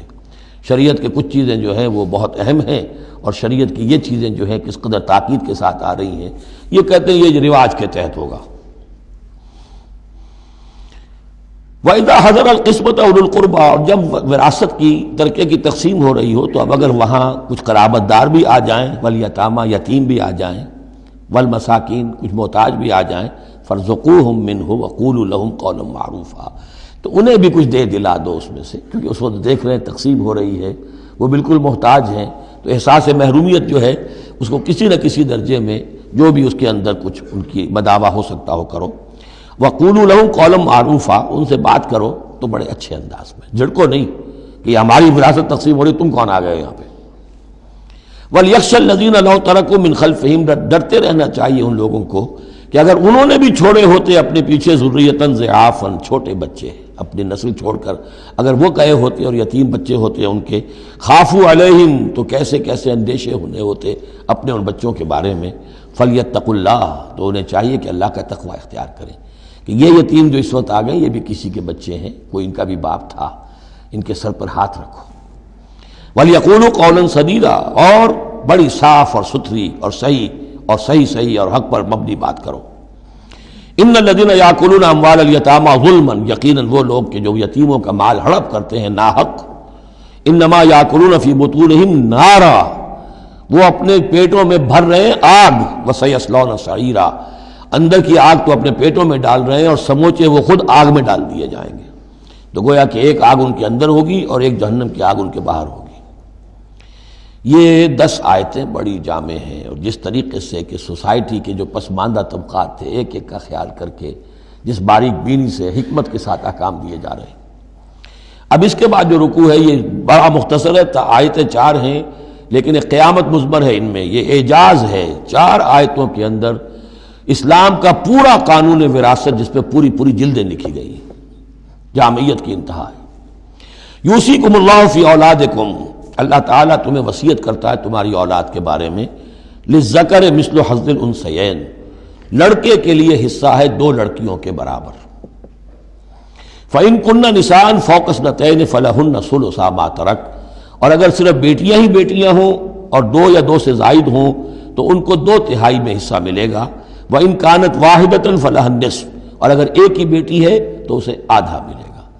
ظاہر بات ہے بیٹا ایک ہی وارث ہوگا تو پورے کا وارث ہو جائے گا، تو جب بیٹی کا حصہ بیٹے سے آدھا ہے تو اگر ایک ہی بیٹی ہے تو اسے آدھی وراثت ملے گی، آدھی پھر اور لوگوں کو جائے گی، وہ ایک الگ حصہ ہے، معاملہ ہے. وَلِأَبَوَيْهِ لِكُلِّ وَاحِدٍ مِّنْهُمَا السُّدُسُ مِمَّا تَرَكَ إِن كَانَ لَهُ وَلَدٌ. اب یہ وراثت میں ایک تو ہے نیچے وراثت بیٹا بیٹی، اور ایک ہے اوپر والد والدین. جب اب وہ بھی زندہ ہے، فوت ہوا ہے کوئی شخص، اس کے والدین یا والد یا والدہ دونوں میں سے کوئی ایک زندہ ہے، ان کا بھی حصہ ہے. وَلِأَبْوَيْهِ لِكُلِّ وَاحِدٍ مِّنْهُمَا، اس کے والدین کے لیے ہر ایک کے لیے ان میں سے چھٹا حصہ ہے اس کے ترکے میں سے، مما ترک ان کان لہو ولد، اگر اس کے اولاد ہے. ایک شخص لاولد مر گیا ہے تو اور بات ہوگی، اولاد ہے تو چھٹا یعنی 1/3 حصہ والدین کو چلا گیا، 2/3 جو ہے اولاد میں تقسیم ہوگا. فَإِن لَّمْ يَكُن لَّهُ وَلَدٌ، اور اگر اس کی اولاد ہے ہی نہیں، لا ولد، فوت ہو رہا ہے، وَوَرِثَهُ أَبَوَاهُ، اور اس کے وارث اس کے والدین ہی ہیں، فَلِأُمِّهِ الثُّلُثُ، تو ماں کو 1/3 اور باپ کو 2/3، وہ مرد کا باپ ماں سے عورت سے دگنا ہو جائے گا۔ فَإِن كَانَ لَهُ إِخْوَةٌ، اور اگر اس کے بہن بھائی ہو، فَلِأُمِّهِ السُّدُسُ مِن بَعْدِ وَصِيَّةٍ يُوصِي بِهَا أَوْ دَيْنٍ، تو پھر ماں کا حصہ جو ہے وہ پھر اور کم ہو جائے گا، چھٹا حصہ رہ جائے گا سلس کی بجائے، تاکہ باپ کی طرف سے تو پھر بھائیوں کو وراثت جا سکے گی اس کے، لیکن ساتھ فرما دیا من بعد وصیت یوصی بہا او دین، وراثت کی تقسیم سے پہلے 2 کام کر لینے ہوں گے کہ اگر کوئی وصیت کی ہے اس وصیت کو پورا کیا جائے، اگر کوئی دین ہے جو فوت ہوا ہے، اس پر کوئی قرض ہے، وہ ادا کیا جائے، پھر جو ہے وراثت ادا ہوگی۔ من بعد وصیت یوصی بہا او دین، آباؤکم و ابناؤکم لا تدرون ایہم اقرب لکم نفعا، تمہارے باپ یا تمہارے بیٹے تم نہیں جانتے کہ ان میں سے کون تمہارے لیے زیادہ نافع ہے، زیادہ قریب ہے نفع کے اعتبار سے۔ فریضۃ من اللہ، یہ تم اپنی عقلوں کو چھوڑو، اللہ کی طرف سے یہ فرض ہے، فریضۃ من اللہ، یعنی آدمی سمجھے میرے بوڑھے والدین ہیں، خام خواہ ان کے لیے حصہ کائے کو رکھ دیا ہے، کھا پی چکے، زندگی گزار چکے، وراثت تو ملنی چاہیے اولاد کو، بیٹا بیٹی کو، نہیں، اللہ کا حکم مانو۔ آباؤکم و ابناؤکم لا تدرون ایہم اقرب لکم نفعا فریضۃ من اللہ ان اللہ کان علیما حکیما، یقیناً اللہ تعالی علیم اور حکیم ہے، اس کا کوئی حکم علم اور حکمت سے خالی نہیں۔ وَلَكُمْ نِصْفُ مَا تَرَكَ أَزْوَاجُكُمْ إِن لَّمْ يَكُن لَّهُنَّ وَلَدٌ، اور تمہارا حصہ تمہاری بیویوں کے ترکے میں سے آدھا ہے اگر ان کے کوئی اولاد نہ ہو، بیوی فوت ہو رہی ہے اور اس کے کوئی اولاد نہیں ہے تو جو کچھ چھوڑ رہی ہے اس میں سے نصف جو ہے شوہر کا ہو جائے گا، باقی نصف جو ہے وہ بیوی کے بھائیوں وغیرہ کو جائے گا، لیکن شوہر کا نصف ہو گیا۔ فَإِن كَانَ لَهُنَّ وَلَدٌ، اور اگر اس کی اولاد ہے، فَلَكُمُ الرُّبُعُ مِمَّا تَرَكْنَا، پھر تمہارے لیے 1/4 حصہ ہوگا اس میں یہ جو اس نے چھوڑا ہے، باقی 3/4 اس کی اولاد میں تقسیم ہو جائے گا۔ من بعد وصیت یوصین بہا او دین، اور یہ بھی ہوگا وصیت کی ایگزیکیوشن کے بعد، اور اگر کوئی قرض ہے تو اس کی ادائیگی کے بعد۔ وَلَهُنَّ الرُّبُعُ مِمَّا تَرَكْتُمْ، اور جو کچھ تم چھوڑو، مرد شوہر فوت ہو گیا ہے تو اس کی وراثت میں سے بیویوں کا حصہ ہے 1/4، ان لم یکن لکم ولد، اگر تمہارے کو اولاد نہیں ہے۔ فَإِن كَانَ لَكُمْ وَلَدٌ، اور اگر تمہارے اولاد ہے، فَلَهُنَّ الثُّمُنُ مِمَّا تَرَكْتُمْ مِن بَعْدِ وَصِيَّةٍ تُوصُونَ بِهَا أَوْ دَيْنٍ، تو پھر تو ان کے لیے 8واں حصہ ہے۔ اگر تمہارے لیے اولاد ہے تو تمہاری بیوی کے لیے پھر 8واں حصہ ہے تمہارے ترکے میں سے، من بعد وصیت توصون بہا او دین، اس وصیت کو تکمیل کے بعد جو تم نے کی ہو یا قرض جو تمہارے ذمہ ہو ادا کرنے کے بعد۔ وَإِن كَانَ رَجُلٌ يُورَثُ كَلَالَةً، اور اگر کوئی شخص جس کی وراثت جو ہے تقسیم ہو رہی ہے کلالہ تھا، او امراتن، یا کوئی عورت بھی کلالہ ہو سکتی ہے۔ یہ کلالہ کون ہوتی ہے؟ جس کے نہ تو والدین ہو نہ اولاد ہو، میت ہے، فوت شدہ مرد ہے یا عورت ہے، تو جو نہ تو ہے اوپر والدین میں سے کوئی اور نہ کوئی اولاد میں سے، وہ اس کو کلالہ کہتے ہیں۔ بہن بھائی ہیں، اب بہن بھائیوں میں جو تقسیم ہوگی وہ ایک تقسیم تو وہی ہے کہ جو حقیقی اور عینی اور اللاتی بہن بھائیوں میں ہوتی ہے، وہ تو ہے اسی طرح جیسے کہ اولاد کی ہے، لیکن یہاں خاص حکم دیا جا رہا ہے۔ عربوں میں اصل میں 3 قسم کے بہن بھائی ہوتے تھے۔ ایک عینی وہ ہے، باپ بھی وہی ہے مشترک، ماں بھی وہی ہے، جنہیں ہم حقیقی کہتے ہیں، ہمارے ہاں حقیقی بھائی، حقیقی بہن، یعنی والدین دونوں مشترک ہیں۔ اللاتی کہ باپ ایک ہے اور مائیں جدا ہیں، لیکن عرب میں ان میں کوئی فرق نہیں تھا، وہ بھی حقیقی کہلاتے تھے۔ حکم جو ہے معاشرے کے اندر ان کے عینی اور اللاتی بہن بھائیوں کا ایک ہی تھا، کوئی فرق نہیں تھا۔ ان کے ہاں سوتیلا وہ کہلاتا تھا کہ ماں ایک ہو باپ اور ہوں۔ ایک شخص کی اولاد تھی، وہ فوت ہو گیا، اب اس کی بیوی نے دوسری شادی کر لی ہے، اب اس سے بھی اولاد ہے، تو ماں تو ایک ہے، اولاد 2 ہیں، 2 باپ سے ہیں، وہ کہلاتے ہیں کہ جو اخیافی ہیں۔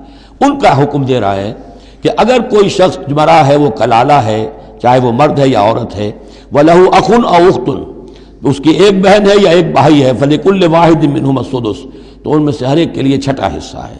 فَإِن كَانُوا أَكْثَرَ مِن ذَلِكَ، اور اگر وہ اس سے زیادہ ہیں، فَهُمْ شُرَكَاءُ فِي الثُّلُثِ، پھر وہ 1/3 میں حصے دار رہیں گے. من بعد وصیت یوصی بہا او دین، یہی 2 شرطیں پھر ہیں. اس وصیت کو ایگزیکیوٹ کرنے کے بعد جو کی گئی ہو یا قرض کی ادائیگی کے بعد، غیر مضار، اور یہ سارا کام ایسے ہونا چاہیے کہ کسی کو ضرر پہنچانے کی نیت نہ ہو. وصیۃ من اللہ، یہ اللہ کی طرف سے تاکید ہے. واللہ علیم حلیم، اللہ تعالیٰ سب کچھ جاننے والا، کمال حلم والا ہے. اس کے حلم پر دھوکہ نہ کھاؤ کہ وہ تمہیں پکڑ نہیں رہا ہے. اس کی پکڑ جب آئے گی تو ان بطش ربک لشدید، پھر اس کی پکڑ بڑی سخت ہوگی. تلک حدود اللہ، یہ اللہ کے حدود ہیں. ومن یطع اللہ ورسولہ یدخلہ جنات تجری من تحتہا الانہار، جو اللہ اور اس کے رسول کی اطاعت کرے گا وہ داخل کرے گا انہیں ان باغات میں جن کے دامن میں ندیاں بہتی ہوں گی، خالدین فیہا، جس میں وہ ہمیشہ ہمیش رہیں گے. وذالک الفوز العظیم، اور یقیناً یہ بہت بڑی کامیابی ہے. ومن یعص اللہ ورسولہ ویتعدی حدودہ، اور جو کوئی نافرمانی کرے اللہ اور اس کے رسول کی اور تجاوز کرے اس کی حدود سے، یدخلہ نارا خالدا فیہا، اس کو وہ داخل کرے گا آگ میں جس میں وہ ہمیشہ ہمیش رہیں گے. وَلَهُ عذاب مہین، اور ان کے لیے عذاب مہین ہوگا، اہانت آمیز عذاب. اب جو میں نے عرض کیا تھا سیکس ڈسپلن، اسلامی معاشرے کی اب تطہیر شروع ہو رہی ہے. مکے میں تو ظاہر بات ہے مسلمان جب تک تھے تو غلبہ وہاں کفار کا تھا. اب یہاں مدینے میں اللہ نے مسلمانوں کو وہ حیثیت دی ہے کہ اپنے معاملات کو سنوارنا شروع کریں، تو ایک ایک کر کے ان معاشرتی چیزوں کو اور ان سوشل پرابلمز کو ڈیل کیا جا رہا ہے. اب اگر کوئی سیکشول انارکی ہے، کوئی بدکاری معاشرے میں ہے، کیا کیا جائے، کیسے روک تھام ہو، اس کے ابتدائی احکام یہ آ رہے ہیں. اس کے تکمیلی احکام جو ہے وہ سورہ نور میں آئیں گے چل کر، یہ تدریجاً. یہ سورہ نساء، پھر ہے سورہ نور، احزاب، پھر ہے سورہ نور، اور پھر ہے سورہ مائدہ. اب اللہ تعالیٰ کی حکمت یہ ہوئی کہ سورہ نور اور سورہ احزاب کو کافی دور آگے رکھا ہے مصحف میں، اور یہاں پر سورہ نساء کے بعد سورہ مائدہ آ گئی ہے. ورنہ سورہ نساء، پھر سورہ احزاب، پھر سورہ نور، اور پھر سورہ مائدہ ہے. ترتیب یہ ہے. باقی اور بھی مدنی صورتیں درمیان میں ہیں، لیکن یہ 4 بڑی بڑی صورتیں جو ہیں جن میں معاشرتی مسائل جو ہیں وہ تفصیل سے آئے ہیں، وہ ان کی ترتیب یہ ہے.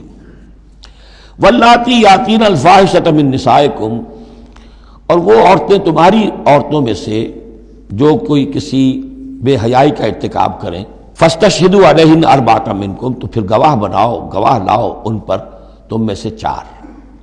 اگر وہ گواہی دیں، فإن شہدوا، اگر گواہی دیں کہ ہاں اس عورت نے بدکاری کی ہے، فامسکوہن فی البیوت، تو پھر ان عورتوں کو گھروں میں بند کر دو. حتی یتوفاہن الموت، یہاں تک کہ موت ان کو لے جائے. یتوفاہن الموت، موت ان کو لے جائے، موت ان کا قصہ پاک کرے. او یجعل اللہ لہن سبیلا، یا اللہ ان کے لیے کوئی اور راستہ نکال دے. وہ راستہ نکالنا ہے جو سزا کی پھر بعد میں نصاب آ گیا کہ اگر اس کو پھر سزا دے دی جائے، حد جاری کر دی جائے تو پھر آزاد ہو جائے گی. لیکن ابھی ابتدائی حکم ہے. یہاں معلوم ہوتا ہے کہ یہ ایسی لڑکیوں کا یا عورتوں کا تذکرہ ہے کہ جو مسلمانوں میں سے تھیں لیکن ان کا بدکاری کا معاملہ کسی یہودی سے ہو گیا ہو یا کسی ایسے شخص سے ہو گیا ہو جو ابھی مسلمان نہیں ہے. تو یہ ان کا یک طرفہ کہ ہے وہ کوئی مسلمان لڑکی یا خاتون جس کا معاملہ ہے، لیکن دوسرا جو پہلو ہے، دوسرا جو اس عمل کا جو شریک ہے وہ غیر مسلم ہے.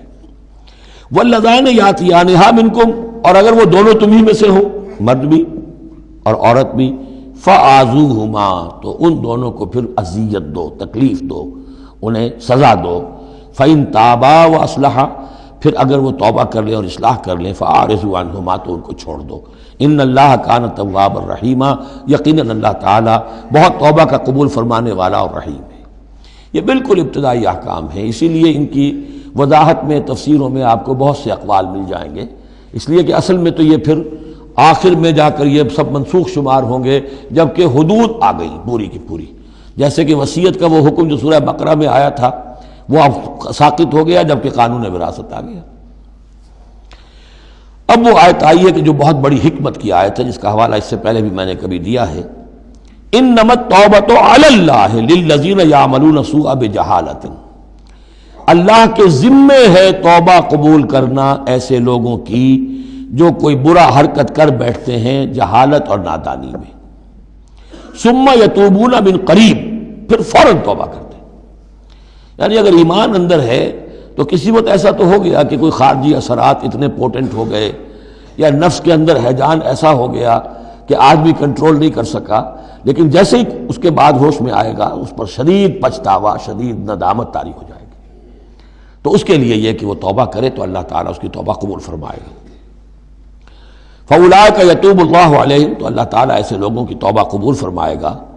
وَكَانَ اللَّهُ عَلِيمًا حَكِيمًا، اللہ تعالیٰ علیم اور حکیم ہے۔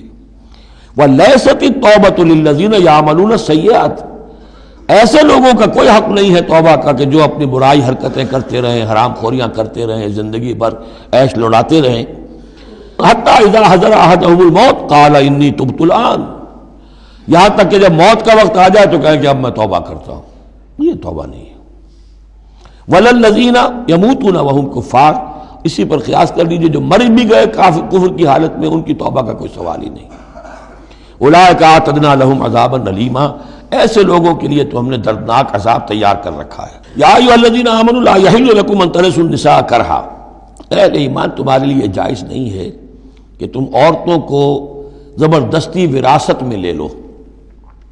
یہ بھی اس عورتوں کے طبقے پر جو شدید ظلم ہوتا تھا، کیونکہ پالیگیمی عام تھی، ایک شخص ہے فوت ہوا ہے، 4 ہیں 5 بیویاں ہیں، اب فرض کیجئے کہ جو بیٹا ہے بڑا جو وارث بن گیا ہے، اب باقی اس کی حقیقی ماں تو ایک ہی ہے، باقی سوتیلی مائیں وہ ان کو وراثت میں لے لیتا تھا کہ میرے قبضے میں رہیں گی یہ، بلکہ ان سے شادیاں بھی کر لیتے تھے، بغیر شادی اپنے گھروں میں ڈالے رکھتے تھے، یا پھر یہ کہ اختیار اپنے ہاتھ میں رکھ کر ان کی شادی کہیں کرتے تھے تو خود مہر لیتے تھے۔ اس طرح کے معاملات کرتے تھے، عورتوں کے ساتھ یہ ظلم ہوتے تھے۔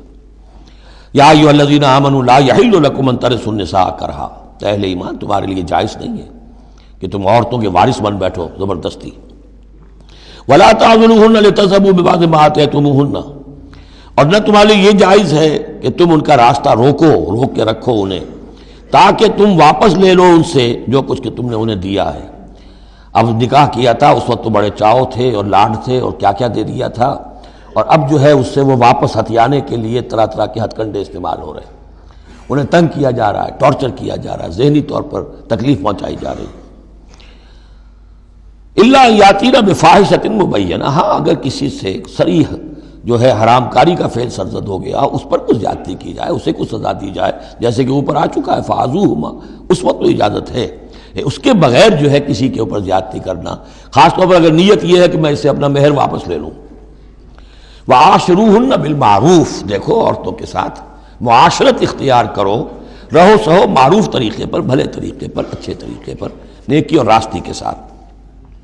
فَإِن كَرِهْتُمُوهُنَّ فَعَسَىٰ أَن تَكْرَهُوا شَيْئًا وَيَجْعَلُ اللَّهُ فِيهِ خَيْرًا كَثِيرًا، تو اور اگر تمہیں کسی وجہ سے اب وہ ناپسند ہو گئی ہے، انہیں پسند نہیں کرتے تم، تو ہو سکتا ہے کہ کسی شے کو تم ناپسند کرو، درا حال ہے کہ اللہ نے اسی میں تمہارے لیے خیر کثیر رکھ دیا۔ پتہ نہیں ایک عورت جو ہے کسی ایک اعتبار سے آپ کے دل سے اتر گئی ہے، طبیعت کا میلان نہیں رہا ہے، اس میں اور کون کون سی خوبیاں ہیں، کس اعتبار سے آپ کے لیے وہ خیر کا ذریعہ بنتی ہے، تو اللہ کے حوالے کرو اس معاملے کو، لیکن ان کے ساتھ رکھو معاشرت صحیح، ان کے حقوق ادا کرتے ہوئے۔ ہاں اگر معاملہ ایسا ہو گیا ہے کہ ساتھ رہنا ممکن نہیں ہے تو طلاق کا راستہ کھلا ہے، شریعت اسلامی نے اس میں کوئی تنگی نہیں رکھی ہے، یہ کرسچینٹی کی طرح کا کوئی غیر معقول نظام نہیں ہے کہ طلاق ہو ہی نہیں سکتی، وہاں یہ کہ طلاق کا راستہ کھلا ہے۔ وَإِنْ أَرَدْتُمْ اسْتِبْدَالَ زَوْجٍ مَكَانَ زَوْجٍ، اور اگر تم نے فیصلہ ہی کر لیا ہو کہ ایک بیوی کی جگہ کوئی دوسری بیوی لانی ہے، وَآتَيْتُمْ إِحْدَاهُنَّ قِنْطَارًا، اور ان میں سے کسی ایک کو تم نے ڈھیروں مال دیا ہو، فَلَا تَأْخُذُوهُ مِنْهُ شَيْئًا فَلَا تَأْخُذُوا مِنْهُ شَيْئًا، اس میں سے کوئی شے واپس نہیں لے سکتے، جو مہر دیا تھا وہ ان کا ہے، اب اس میں سے کچھ واپس نہیں لے سکتے۔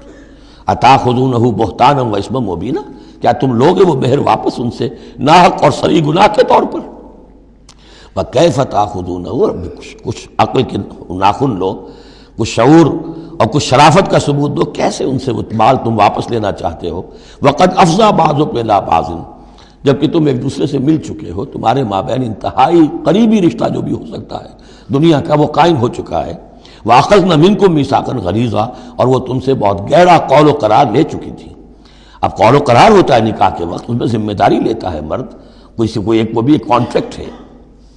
وَلَا تَنكِحُوا مَا نَكَحَ آبَاؤُكُم مِّنَ النِّسَاءِ إِلَّا مَا قَدْ سَلَفَ، اور جو تمہارے آباء نے تمہارے باپوں نے جن سے نکاح کیا ہو ان سے تم نکاح مت کرو. جو میں نے کہا تھا نا کہ جو سوتیلی مائیں ہوتی تھیں ان کو وہ اپنے نکاح کر کے گھر میں ڈال دیا یا بغیر نکاح کے ڈال دیا. یہ نکاح وہاں بھی اس معاشرے میں بھی اس کو کہتے تھے نکاح مقت، بہت ہی برا نکاح ہے. فطرت انسانی تو اباح کرتی ہے لیکن رواج ان کا تھا. یہاں قرآن مجید نے آ کر اس کا جو ہے سختی کے ساتھ سدباب کیا. وَلَا تَنكِحُوا مَا نَكَحَ آبَاؤُكُمْ، جن عورتوں سے نکاح کیا ہو تمہارے باپوں نے ان سے نکاح نہ کرو. مِنَ النِّسَاءِ إِلَّا مَا قَدْ سَلَفَ، سوائے اس کے کہ جو ہو چکا. إِنَّهُ كَانَ فَاحِشَةً وَمَقْتًا، یقیناً یہ بڑی بے حیائی کی بات ہے اور اللہ تعالیٰ کے غضب کو بھڑکانے والی ہے. وَسَاءَ سَبِيلًا، اور بہت ہی برا راستہ ہے. اب یہ طویل آیت آ رہی ہے جس میں محرمات ابدیہ کا بیان ہے کہ کن رشتوں میں نکاح کا معاملہ نہیں ہو سکتا. ایک مرد کن کن اپنی خواتین رشتہ داروں سے شادی نہیں کر سکتا. حرمت علیکم امہاتکم، حرام کر دی گئی تم پر تمہاری مائیں. نمبر 1. وبناتکم، تمہاری بیٹیاں. واخواتکم، اور تمہاری بہنیں. وعماتکم، اور تمہاری پھوپھیاں. وخالاتکم، اور تمہاری خالائیں. وبنات الاخ، اور بھائی کی بیٹیاں یعنی بھتیجیاں. وبنات الاخت، اور بہن کی بیٹیاں یعنی بھانجیاں. وامہاتکم اللاتی ارضعنکم، اور تمہاری وہ مائیں جنہوں نے تمہیں دودھ پلایا ہے. واخواتکم من الرضاعۃ، اور تمہاری دودھ پلانے والیوں کی بیٹیاں کہ جو تمہارے اب بہن بن گئی ہیں رضاعی. وامہات نسائکم، اور تمہاری بیویوں کی مائیں یعنی ساس جن کو ہم کہتے ہیں خوش دامن. وربائکم اللاتی فی حجورکم، اور اگر وہ کہ جو ربیبہ ہوں جو تمہارے ہاں پلی بڑھی ہوں. من نسائکم اللاتی دخلتم بہن، ربیبہ یا ربیب اس کو کہتے ہیں کہ ایک عورت کے پہلے کوئی اولاد تھی، آپ نے ان سے شادی کی ہے تو وہ اولاد بھی ساتھ لے آئی ہے. اب وہ آپ کی بیٹے بیٹیاں ہی ہو گئی آپ کی، لیکن وہ آپ کے حقیقی بیٹے بیٹیاں نہیں، ربیب کہلاتے، ربیب اور ربیبہ. تو وہ ربیب اور ربیبہ بھی حرام ہیں اگر اس جو ماں ہے اس کے ساتھ مقاربت کی ہو. اگر اس کے ساتھ تعلق زن و شہ ہوا ہے تو پھر وہ ربیبہ جو ہے بچی جو آئی تھی اس کے ساتھ وہ بھی حرام ہو گئی. لیکن اگر کسی وجہ سے بغیر اس کے کہ ان کے ساتھ کوئی جنسی تعلق ہو طلاق ہو جائے تو پھر اس ربیبہ کے ساتھ نکاح ہو سکتا ہے.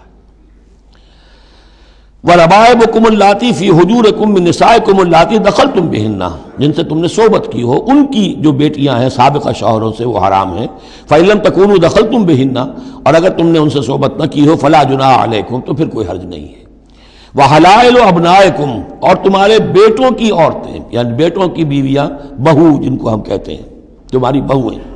الَّذِينَ مِنْ أَصْلَابِكُمْ، لیکن بیٹے وہ جو تمہارے اپنے صلب سے ہوں، اپنے صلبی بیٹے، منہ بولے بیٹے کا معاملہ نہیں ہے. وَأَن تَجْمَعُوا بَيْنَ الْأُخْتَيْنِ، اور یہ بھی تم پر حرام کیا گیا ہمیشہ کے لیے کہ بیک وقت دو بہنوں کو جمع کرو ایک نکاح میں. إِلَّا مَا قَدْ سَلَفَ، سوائے اس کے کہ جو ہو چکا. إِنَّ اللَّهَ كَانَ غَفُورًا رَحِيمًا، یقیناً اللہ غفور الرحیم. جو ہو گیا پہلے کا، اس کو تو گڑھے مردے اکھاڑے نہیں جا سکتے، لیکن آئندہ کے لیے یہ محرمات ابدیہ ہیں. اس میں حضور نے اضافہ کیا ہے کہ دو بہنوں کو بھی ایک وقت نکاح میں نہیں رکھ سکتے، اسی طرح خالہ بھانجی کو بھی نکاح میں نہیں رکھ سکتے، اور پھپھی بھتیجی کو بھی نکاح میں نہیں رکھ سکتے. یہ محرمات ابدیہ ہیں کہ جن کے ساتھ کسی حال میں کسی وقت شادی نہیں ہو سکتی. اب ہے وہ محرمات جو عارضی ہیں. والمحصنات من النساء، وہ عورتیں جو کسی اور کے نکاح میں ہیں. اب یہ اس وجہ سے کہ وہ اس کے نکاح میں ہیں آپ پر حرام ہے. ہاں اگر وہ طلاق دے دے پھر آپ شادی کر سکیں گے اس سے، لیکن یہ کہ اس کے اوپر جو حرمت ہے اس کی وہ حرمت ابدی اس نوع کی نہیں ہے جو اس آیت میں جو بیانات ہوئی، بلکہ یہ کہ وہ تو کسی اور کے نکاح میں ہونے کی. محسنات، حسن کہتے ہیں قلعے کو، جو قلعے میں ہیں، پہلے ہی ایک خاندان کے قلعے کے اندر ہیں وہ اور شوہر والیاں ہیں. الا ما ملکت ایمانکم، سوائے یہ کہ ان میں سے کوئی تمہارے ہاں کنیز بن کر آ جائے. اب ظاہر بات ہے جنگ ہوئی ہے، وہ عورتیں جو ہیں مشرک مردوں کی بیویاں ہیں، وہ لونڈیاں بن کے آ گئی ہیں، تو اگرچہ وہ بیویاں ہیں مشرکوں کی، محسنات ہیں اس معنی میں، لیکن وہ لونڈی کی حیثیت سے آپ کے لیے جائز ہوں گی. کتاب اللہ علیکم، یہ اللہ کی کتاب ہے، حکم ہے، فرض ہے تمہارے اوپر. وَأُحِلَّ لَكُم مَّا وَرَاءَ ذَلِكُمْ، اب اس کے علاوہ تمہارے لیے تمام عورتیں حلال ہیں. تو آپ نے دیکھا کہ کتنی تھوڑی سی تعداد میں عورتیں ہوئیں کہ جن سے نکاح حرام ہوا، باقی کثیر تعداد. یعنی مباحات کا دائرہ بہت وسیع ہے، محرمات کا دائرہ بہت محدود ہے. ان تبتغوا باموالکم، لیکن یہ کہ اس کے لیے نکاح ہوگا مہر دے کر، اموال کے ساتھ تم اس میں نکاح کرو۔ محسنین، نیت ہو گھر میں بسانے کی، قلعے میں لانے کی، غیر مسافہین، صرف مستی نکالنے کی نہیں، یعنی یہ جو ہے اس کو ایک کھیل اور ہابی نہ بنا لو، گھر میں آباد کرنے کی نیت ہو، اس سے شادی کی جائے۔ مَسْتَمْتَعْتُمْ بِهِ مِنْهُنَّ فَآتُوهُنَّ أُجُورَهُنَّ، تو جو بھی تم نے ان سے استفادہ کیا ہے تو انہیں ان کے مہر جو ہے مقرر ہوئے ہیں، فریضۃً، وہ دو۔ وَلَا جُنَاحَ عَلَيْكُمْ فِي مَا تَرَاضَيْتُمْ بِهِ مِنْ بَعْدِ الْفَرِيضَةِ، اس میں کوئی حرج نہیں ہے کہ کسی مہر کے مقرر ہونے کے بعد اگر باہمی رضامندی سے اس میں کوئی کمی بیشی ہو جائے۔ ان اللہ کان علیما حکیما، یقیناً اللہ تعالی علیم ہے اور حکیم ہے۔ ومن لم یستطع منکم طولا ان ینکح المحصنات المؤمنات، اور جو کوئی تم میں سے اتنی استطاعت نہ رکھتا ہو، مقدرت نہ رکھتا ہو کہ مومن محسنہ عورتوں سے شادی کر سکے۔ اب محسن دو معنی میں آتا ہے، ایک خاندانی لڑکی، شریف لڑکی، خاندانی آزاد گھرانے کی کہ اسے گھر کا قلعہ حاصل ہے، اور ایک شادی شدہ عورت کے جو ایک شوہر کے قلعے کے اندر ہے، ایک ہے خاندان کا قلعہ، خاندان کی پروٹیکشن حاصل ہے، سپورٹ حاصل ہے، تو وہ عورت جو ہے وہ محسنہ ہے۔ اسی طرح وہ عورت کے جو شوہر کے گھر میں ہے، ایک قلعے میں ہے، اس کے گھر میں ہے، اس کی حفاظت میں ہے، وہ بھی محسنہ ہے۔ پہلے تھا وہ دوسری معنی میں یعنی شادی شدہ، یہاں مراد ہے شریف زادیاں، آزاد مسلمان عورتیں۔ اب ظاہر بات ہے آزاد مسلمان عورتوں کا تو مہر ادا کرنا پڑے گا، اس حوالے سے اب کوئی بیچارہ مفلس ہے، نہیں دے سکتا ہے تو کیا کرے۔ وَمَن لَّمْ يَسْتَطِعْ مِنكُمْ طَوْلًا أَن يَنكِحَ الْمُحْصَنَاتِ الْمُؤْمِنَاتِ فَمِمَّا مَلَكَتْ أَيْمَانُكُمْ، تو جو لونیاں ہیں ان سے نکاح کر لو، مِن فَتَيَاتِكُمُ الْمُؤْمِنَاتِ، جو تمہاری مومن جو لونیاں ہوں، فَأَنكِحُوا وَاللَّهُ أَعْلَمُ بِإِيمَانِكُمْ، باقی یہ کہ کون مومن ہے اور نہیں ہے یہ اللہ بہتر جانتا ہے۔ مراد یہ ہے کہ جو بھی قانونی اعتبار سے مسلمان ہیں، جس کے تم ایک دوسرے کو مسلمان سمجھتے ہو، بعضکم من بعض، تم سب ایک دوسرے ہی میں سے ہو، فَأَنكِحُوهُنَّ بِإِذْنِ أَهْلِهِنَّ، تو ان سے تم نکاح کرو ان کے مالکوں کی اجازت سے۔ اب ظاہر بات ہے وہ لونڈی ہے زید کی، تو زید اس سے جنسی تعلق قائم کر سکتا ہے، لیکن یہاں اب ایک شخص اس سے اجازت لے رہا ہے کہ میں آپ کی اس لونڈی سے نکاح کرنا چاہتا ہوں، اگر اجازت دے دی اب زید کا تعلق منقطع ہو جائے گا، اب وہ اس لونڈی اس کی اس اعتبار سے اس کے کام میں نہیں آ سکتی، بلکہ وہ اب منقوع ہو جائے گی ایک مسلمان کی، اس لیے بے اذن اہلہن۔ اور اس میں پیش نظر رکھیے کہ ایک معاشرہ تھا، بالفعل یہ شکلیں تھیں، یہ نہیں کہا جا رہا یہ شکلیں پیدا کرو۔ اصل بات کیا ہے کہ جو معاشرہ تھا جس میں کہ قرآن نے اصلاح کا عمل شروع کیا ہے، تو اس میں کیا کیا صورتحال تھی، کس کس اعتبار سے اس میں بہتری پیدا کی گئی تدریجاً۔ فَانكِحُوهُنَّ بِإِذْنِ أَهْلِهِنَّ وَآتُوهُنَّ أُجُورَهُنَّ بِالْمَعْرُوفِ، انہیں بھی ان کے جو مہر ہیں تھوڑے ہوں گے وہ دو، معروف طریقے پر دو۔ محسنات غیر مسافحات، ان سے بھی جو تعلق ہے یہ نکاح کا ہوگا تو نیت ہونی چاہیے گھر میں بسانے کی، محض مستی نکالنے کی اور شہوت رانی کی وہ نیت نہ ہو۔ ولا متخذات اخدان، اور نہ ہی کوئی چوری چھپی کی دوستیاں اور یاریاں ہوں، یہ نہیں، کھلم کھلا نکاح ہو، معلوم ہو کہ فلاں کی لونڈی ہے۔ جیسے حضرت سمیہ رضی اللہ تعالی عنہ، یہ ابو جہل کا چچا تھا، ایک شریف انسان تھا، اس کی لونڈی تھی۔ پھر جب یہ یاسر آئے ہیں یمن سے اور آباد ہوئے مکے میں، تو انہوں نے اس کے ابو جہل کے چچا سے اجازت لے کر اور ان کی لونڈی سمیہ سے شادی کی ہے۔ ان سے پھر حضرت عمار ہوئے، عمار ابن یاسر اور عمار کی والدہ سمیہ رضی اللہ تعالی عنہم، یہ تین کا ایک کنبہ تھا۔ وہ شریف آدمی مر گیا تو پھر ابو جہل جو ہے اس کو اختیار ہو گیا ان پر، اس نے پھر جو پرسیکیوٹ کیا ہے وہ آپ کو معلوم ہے، اس خاندان کو بدترین جو ایذائیں دی گئی ہیں وہ اس خاندان کو دی گئی۔ فَإِذَا أُحْصِنَّ، پھر جب وہ قید نکاح میں آ جائیں، فَإِنْ أَتَيْنَ بِفَاحِشَةٍ، پھر اگر وہ کوئی غلط کام کریں، اگر کوئی وہ جو ہے بے حیائی کا کام کریں، فَعَلَيْهِنَّ نِصْفُ مَا عَلَى الْمُحْصَنَاتِ، تو انہیں آدھی سزا دی جائے گی اس کی کہ جو شادی شدوں کو دی جائے گی۔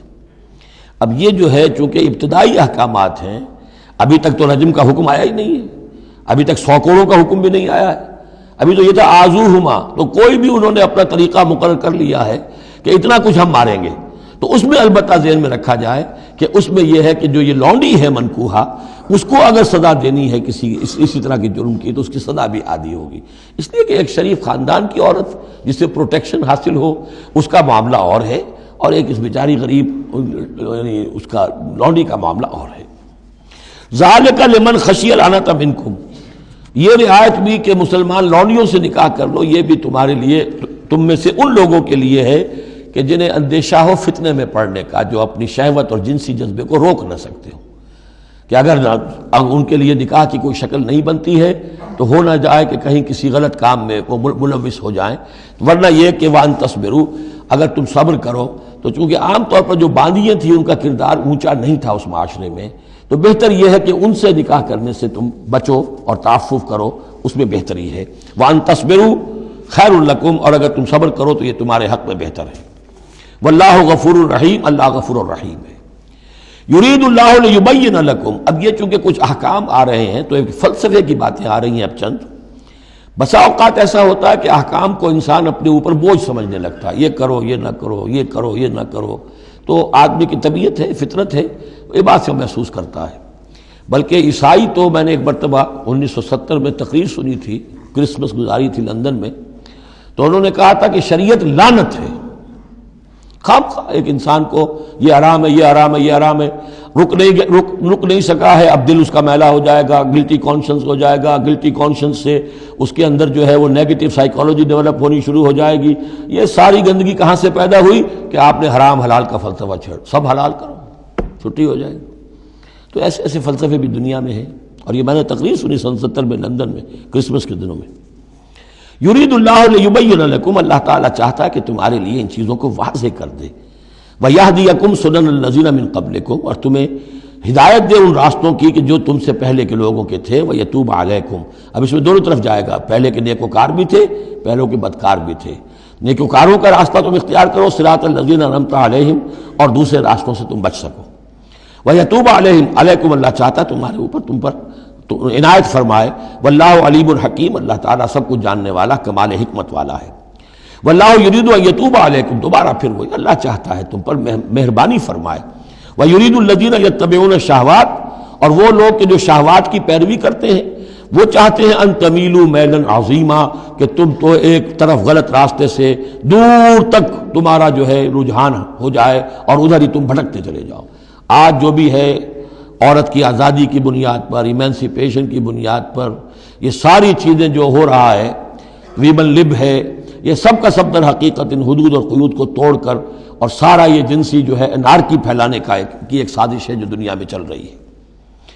یرید اللہ ان یخفف عنکم، تم یہ نہ سمجھو کہ بوجھ ڈال رہا اللہ تم پر، اللہ تم پر تخفیف چاہتا ہے۔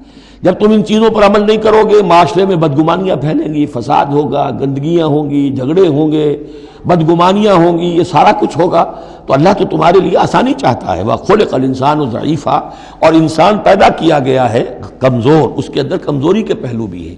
جہاں بہت اونچا پہلو ہے، روح ربانی پھونکی گئی ہے، وہاں یہ نفس بھی تو اس کے اندر ہے، اور اس کے اندر جو ہے ضعف کے پہلو موجود ہیں۔ یا ایھا الذین آمنوا لا تاکلوا اموالکم بینکم بالباطل، اہل ایمان اپنے مال آپس میں باطل طریقے سے ہڑپ نہ کرو، الا ان تکون تجارتا عن تراض، سوائے اس کے کہ تجارت ہو تراض منکم، تمہاری باہمی رضامندی سے۔ یہ جوتا ہے 200 روپے کا ہے، آپ کو منظور ہے 200 دیجئے، جوتا لے لیجئے، یہ آپ کی باہمی رضامندی سے سودا ہے، وہ ہو گیا۔ لیکن یہ کہ اس سیدھے سادے اور صحیح اور طریقے پر، ایک ظاہر بات ہے کچھ نہ کچھ تو آپ نے نفع اس میں سے کمایا ہے، آپ نے محنت کی ہے، کہیں سے لائے ہیں، سٹور کیا ہے، دکان کا کرایہ دیا ہے، لیکن اس کو وہ گرج نہیں کرے گا۔ لیکن جھوٹ بول رہے ہیں، خدا کی قسم کھا رہے ہیں کہ میں نے تو اتنے کر لیا، اب یہ ہو گیا، تم آپ نے اپنی ساری محنت بھی ضائع کی اور آپ نے حرام کما لیا۔ اور یا کوئی اور طریقے ہیں، مال ہڑپ کر رہے ہیں، دھوکہ دے رہے ہیں۔ یا ایھا الذین آمنوا لا تاکلوا اموالکم بینکم بالباطل الا ان تکون تجارتا عن تراض منکم ولا تقتلوا انفسکم، اور نہ اپنے آپ کو قتل کرو، یعنی ایک دوسرے کو قتل کرو۔ تمدن کی جڑ دو چیزوں پر ہے، احترام جان، احترام مال۔ میرے لیے آپ کا مال محترم ہے، آپ کی جان محترم ہے، میں اسے کوئی گدن نہ پہنچاؤں۔ آپ کے لیے میرا مال، میری جان، میرا جسم محترم ہے، اسے کوئی گدن نہ پہنچائے۔ اگر تو یہ جنٹل مین ایگریمنٹ ہمارا چلتا ہے تب تو ہم ایک معاشرے میں رہ سکتے ہیں، ایک ملک میں رہ سکتے ہیں، اور اس میں اطمینان ہوگا، سکون ہوگا، چین ہوگا۔ اور جہاں یہ دونوں احترام ختم ہو گئے، جان کا نہ مال کا، تو ظاہر بات ہے کہ پھر وہاں سکون کہاں سے آئے گا، اطمینان کہاں سے آئے گا، چین کہاں سے آئے گا۔ ولا تقتلوا انفسکم ان اللہ کان بکم رحیما، یقیناً اللہ تعالی تم پر بہت ہی مہربان ہے۔ ومن یفعل ذلک عدوانا وظلما، اور جو کوئی بھی یہ کام کرے گا، دو کام، چوری اور دھوکہ اور قتل نفس، ظلماً اور عدوانا تعدی کے ساتھ، ظلم کے ساتھ، فسوف نصلیہ نارا، تو اسے تو ہم جھونک دیں گے آگ میں، وکان ذلک علی اللہ یسیرا، اور یہ چیز اللہ پر بہت آسان ہے۔ یہ نہ سمجھنا کہ کیا اللہ تعالیٰ تمام نوع انسانی کو جہنم میں جھونک دے گا، یہ اللہ کے لیے بہت آسان ہے۔ بارک اللہ لی ولکم فی القرآن العظیم ونفعنی وإیاکم بالآیات والذکر الحکیم۔